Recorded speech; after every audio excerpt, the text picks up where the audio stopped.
Sampling distributions. Sample statistics like xbar and s, they are random variables, right? They can vary from sample to sample.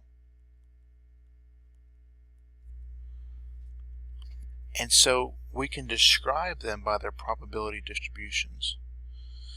And in order to have a better understanding of inferential statistics, for example, if we want to try to estimate a population mean mu with the sample mean x bar, we need to have some knowledge of the sampling distribution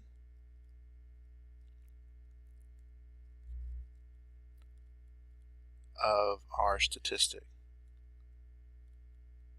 Okay, there's a formal statement about the sampling distribution. You'll want to read that.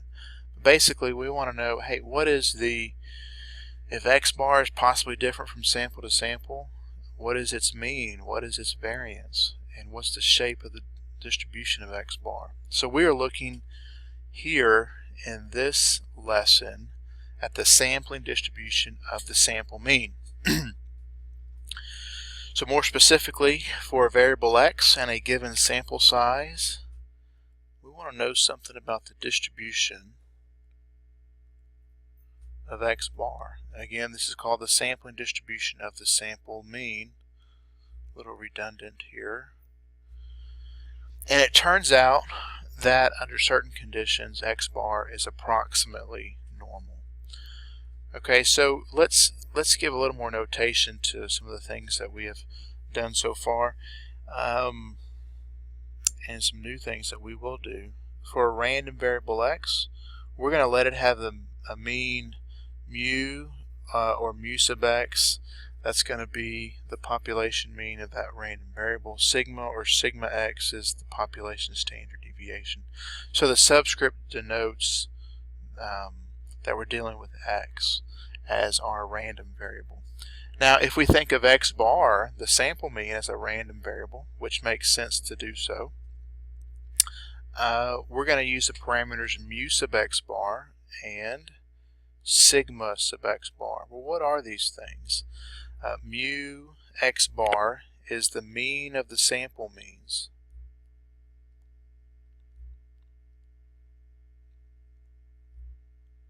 Well, what is that?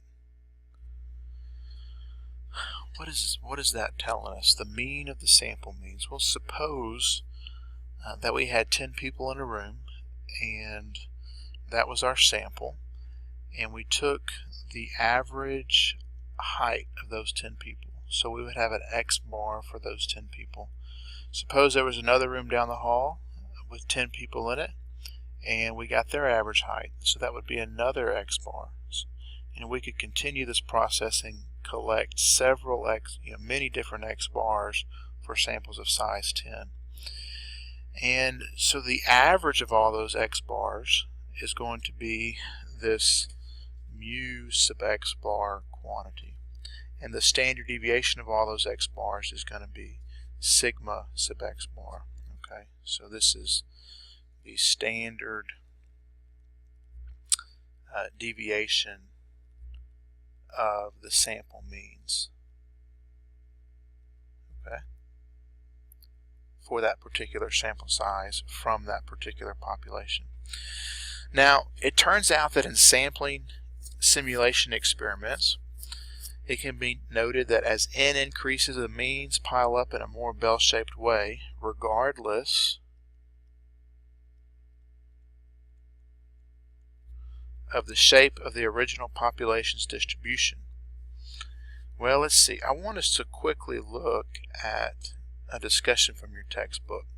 So, from your textbook here, I have some real data.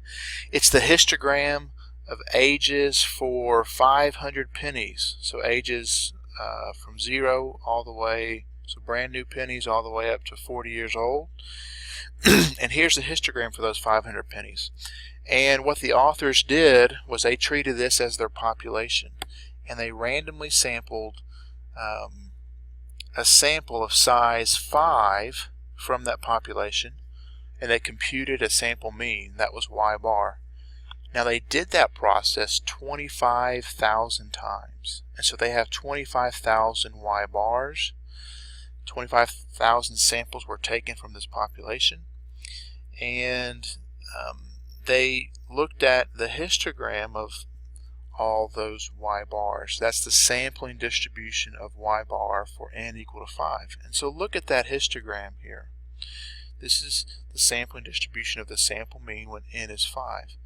It looks pretty close to bell-shaped. You know, maybe slightly right skewed, but it's really pretty close to bell-shaped. And that's very interesting because the population that we sampled from was not bell-shaped at all. It was generally right skewed there. And the authors did another simulation experiment. They said, okay, let's take 25 samples of size 10, of sample size 10. And so they got sample means for those 25,000 samples and plotted the histogram of those sample means, and that's what we have here. They did it also for sample sizes of 25. And so what you see here in these three histograms, one is that they're all bell-shaped, or pretty close to bell-shaped. Two, the dispersion in the histograms, or the dispersion in the sampling distribution, gets smaller as the sample size gets bigger. Okay, so I want you to take note of that. You can go back and look in your textbook and read that more closely.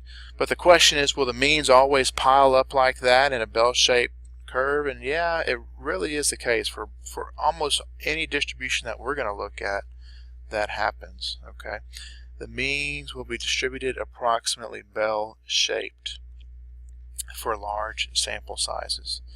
Now, this phenomenon is formally described in the central limit theorem, which is an incredibly important result in statistics. And we're going to get to that in just a little bit. Okay, so let's think about this in a little more detail. The sampling distribution of X bar, what are some of its properties? Okay, if you want to go back to the discussion in your textbook here, the authors make a table in table 411 of the mean of Y bar and the standard deviation of Y bar. And if you're dealing with the population, the mean was 13.468 and the standard deviation was 11.1638. Now notice the mean of Y bar as they go in their simulation experiments is very close to the mean of the population. And it would be exactly equal to the mean of the population had they sampled more than 25,000, if they would have sampled all possible samples of a fixed size from that population. It turns out numerically that was just too cumbersome, and so that's why these are a little bit off. But when the sample size is 5 and 10 and 25, you see that it's very close there. You also see that the standard deviation of Y bar decreases as the sample size increases. Okay, so with that in mind, it turns out mathematically it can be proven that the mean of the sample means is the population mean. That is, mu sub X bar is equal to mu. And it can also be proven that the standard deviation of X bar is the population standard deviation divided by the square root of the sample size. Now, we're not going to prove that result, but it's a general result that can be proven in a mathematical statistics class, provided we have a random sample, and that's what we typically assume here. So the mean of X bar is mu, the standard deviation of X bar is sigma over root n. Well, what about the shape of X bar? What about the shape of the distribution? Well, here's two theorems that give us insight into that. This first theorem here says if a random sample of n observations is selected from a normal population, so that's the condition of my theorem. So let's kind of backtrack a little bit. Theorems have conditions, right? And then if the condition is satisfied, then the result can be applied. So for example, in Pythagorean's theorem, if you have a right triangle, then sides of length A and B, and with hypotenuse of length C, then you can say the following, that a squared plus b squared equals c squared. Okay, so but for us, the condition here in this theorem is that we have a normal population. That's not always the case, but if it is the case, then the sampling distribution of x bar will also be normally distributed. All right. Well, what if we don't have a normal population? Okay. The histogram of those 500 ages of those pennies was not normally distributed. But what if we treat that as our population and we take a sample from it?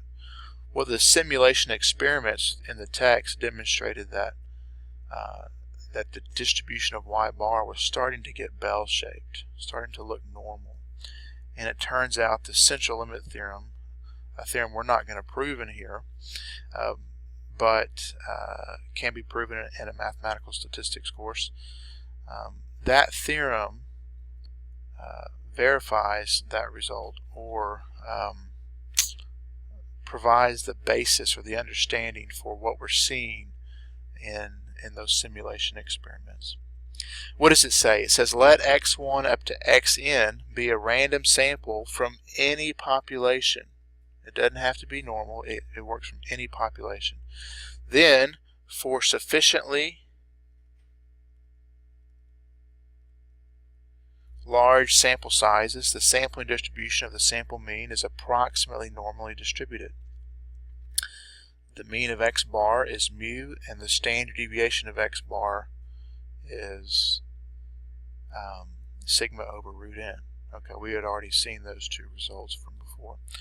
So then, a shorthand way to think of the central limit theorem is that x bar is, I've got this squiggle here, which means distributed as, but I have the dot on top. That means is approximately distributed.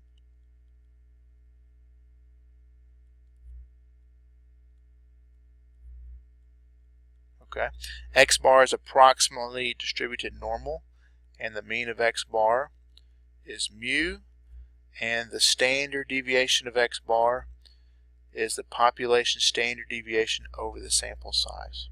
Okay, that's kind of a shorthand notation for the central limit theorem.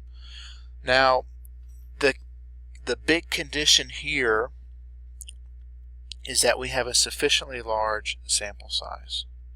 Okay, so how large is, let's see, how large is sufficiently large?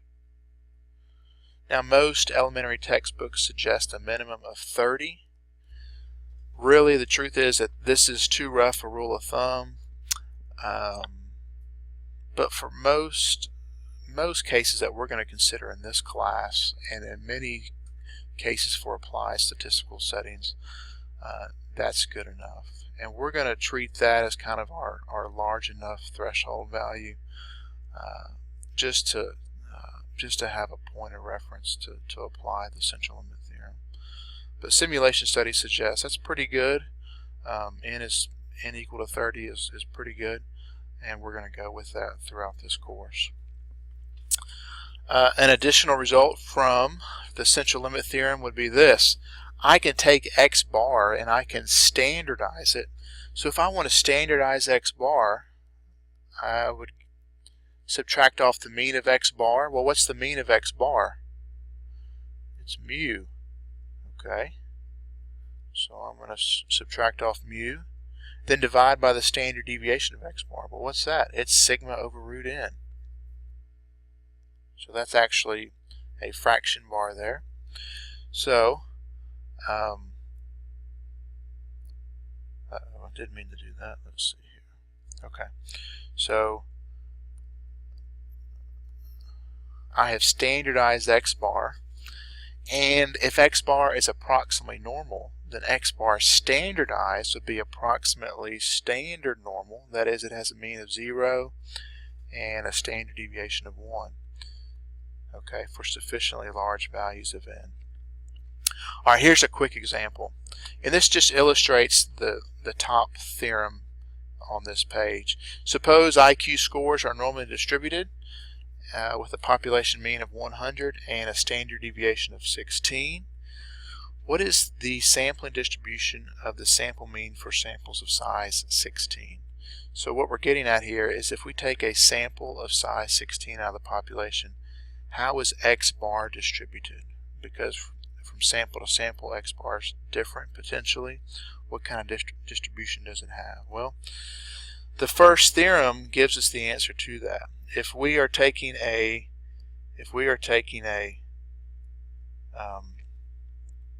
sample from a normal population, the first theorem tells us that the distribution of x bar is normal. Okay, and so we're going to apply that here. I would say by the first theorem above,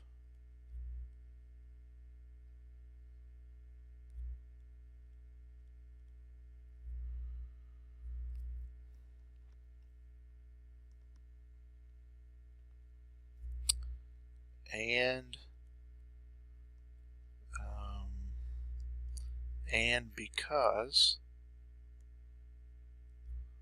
IQ scores are normally distributed,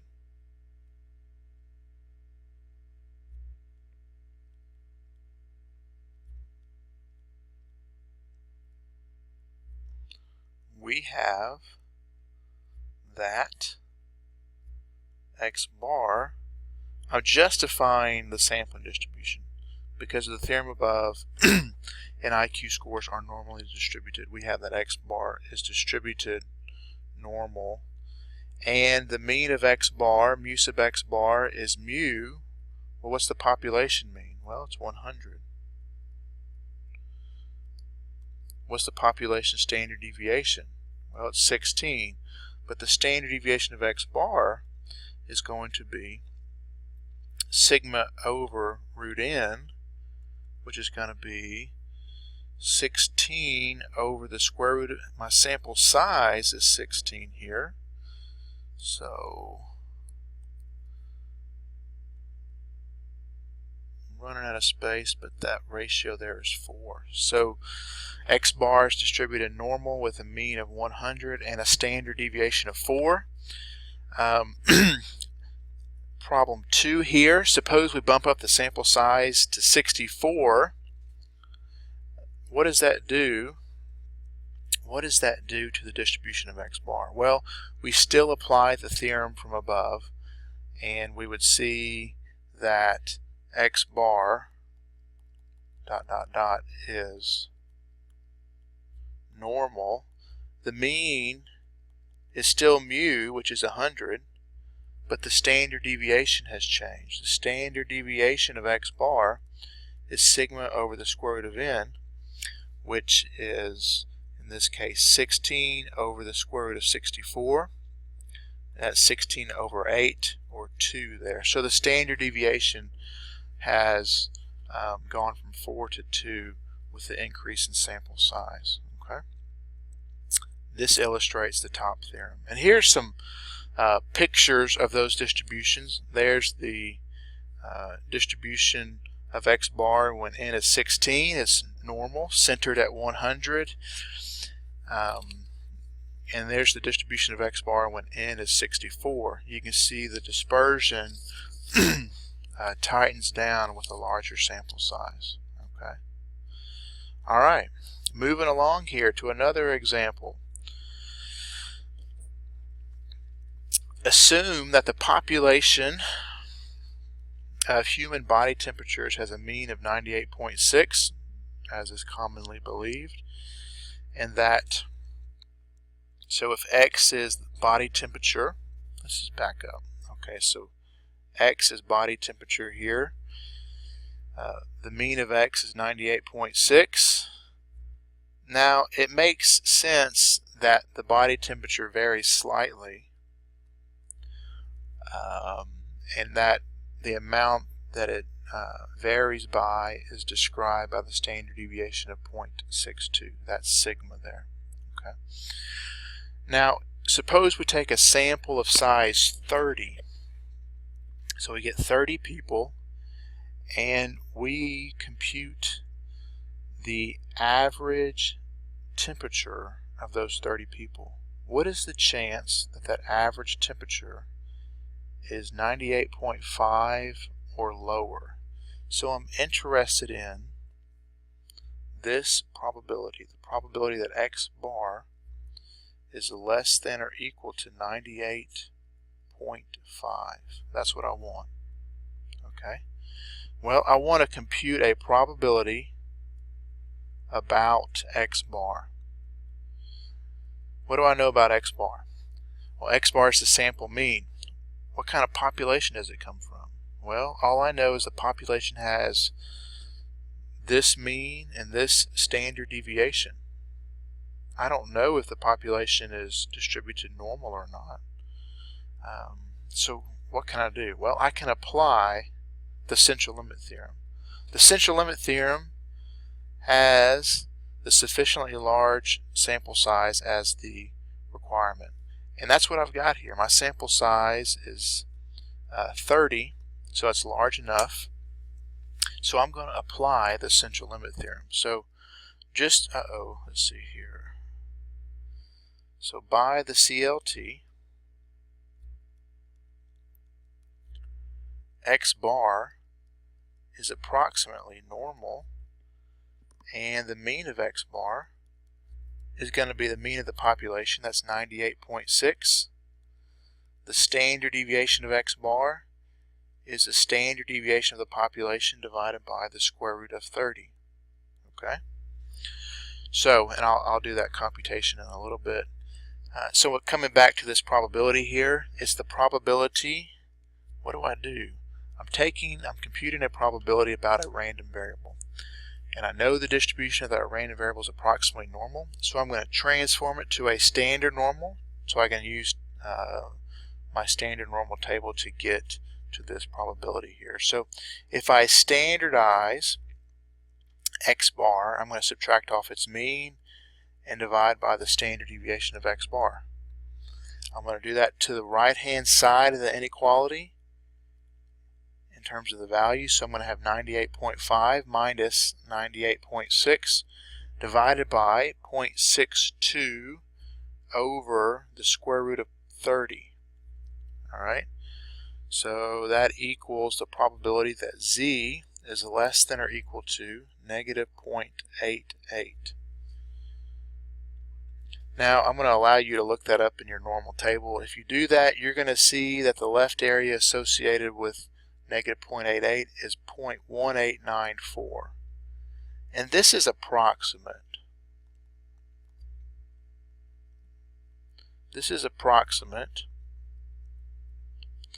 And it's approximate because the distribution of x bar is approximately normal. Okay? So I just want to be clear with that. Alright, so the chance that you would see an average lower than or equal to 98.5 is almost 20%, so relatively small.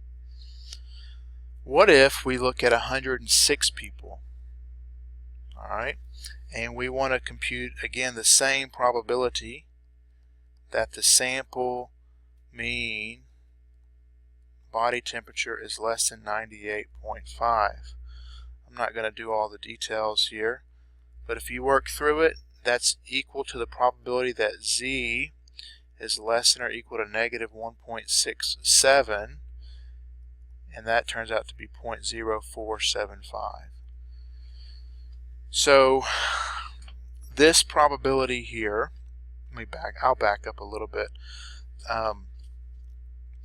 I standardize 98.5, and when I standardize 98.5, I've got to do so with mu sub x bar is still 98.6, but my standard deviation, let me back up. This is the standard deviation of x bar. the standard deviation of x bar is 0.62 divided by, now it's divided by 106. Okay, so that's going to make this value larger in magnitude, negative 1.67, as opposed to the negative 0.88 that we got before. So we're further out in the left tail of the normal distribution, and we're going to have a smaller left tail area, 0.0475. So what is this saying? This is saying as the sample size increases, the chance of you getting a sample mean less than 98.5 is really pretty small. Okay, that's less than 5%. So here's some pictures that reflect all of that. There's the distribution plots. The approximate distribution of x bar when n is 30, it's normal, or it's approximately normal, and it's centered at 98.6. And then here's the approximate distribution of x bar when n is 106. Again, it's centered at 98.6.